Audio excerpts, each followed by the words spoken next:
I'm Amy Cherry. This local news is a service of Flagler County's Toyota dealer, Beaver Toyota, here to wow ya. Mayor Kathleen Robinson said in her State of the City last night that the millage had gone down. It actually decreased the millage rate from 7.399 to 6.43 mils.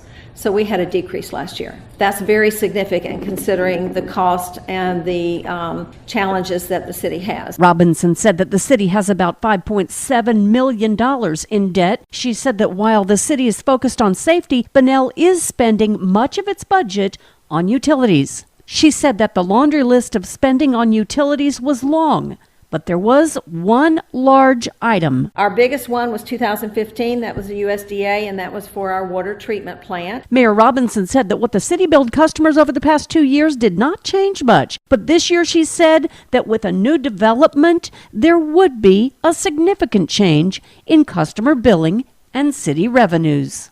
Tomorrow, the 2020 census and a new park in Bunnell. From the WNZF Newsroom, I'm Deb Albertson. This portion of Flagler's Morning News brought to you by the Daytona Beach International Airport, Delta Airlines nonstop to Atlanta, and starting in May, nonstop flights to New York City via American Airlines.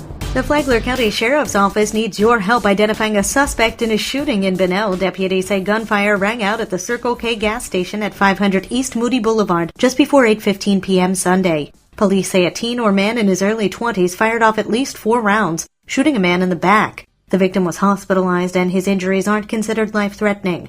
The incident was captured on surveillance. Sheriff Rick Staley says the suspect put a number of people's lives in jeopardy Sunday, and he'd like to see him in the Green Roof Inn. Anyone with information is asked to call Crime Stoppers at 1-888-277-TIPS. A reward of up to $5,000 could be in play for information that leads to an arrest.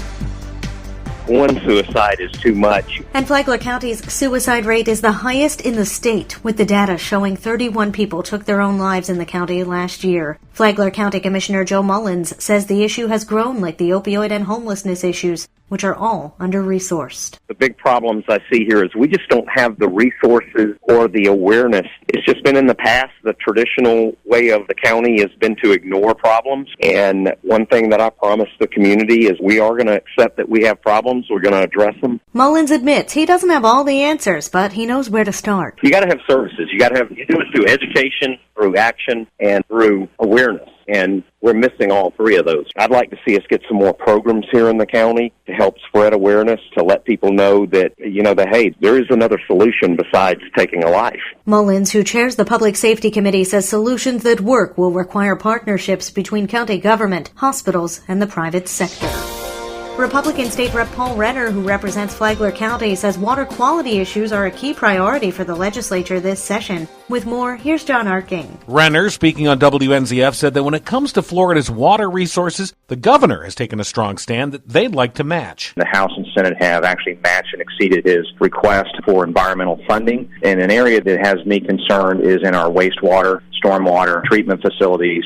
You have every 4 hours, according to the information I've been provided, a dump into a water body of raw sewage. You've had, I think, 2.7 billion gallons of raw sewage dumped into Florida water bodies over the last 10 years. And so it's a problem. And what happens is you have these heavy rains and these systems don't have the capacity or they're too aged to handle it. And you have raw sewage being dumped into the Indian River Lagoon, into the Matanzas River, where we're trying to fish and swim and ski. And so it's no wonder we have water quality issues. And I think we've got to take a look at that as well. The full interview with Renner can be heard on the Free for All Friday podcast, available at WNZF.com. From the WNZF Newsroom, I'm John Arking.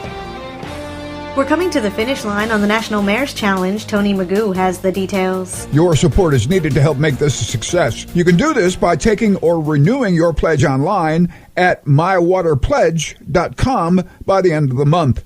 After our 5th year in the competition, Palm Coast is ranked 11th in the nation, up from 18th last year. The annual Wyland Mayor's Challenge for Water Conservation is a nonprofit national community service campaign designed to see which leaders can best inspire their residents to make a series of informative and easy-to-do online pledges to use water more efficiently, reduce pollution, and save energy. Residents can win $3,000 toward their home utility bills, home irrigation kits, home improvement store gift cards, and more. For Flagler's Morning News, I'm Tony Magoo. And now you're up to date. On Flagler's Morning News, I'm Amy Cherry.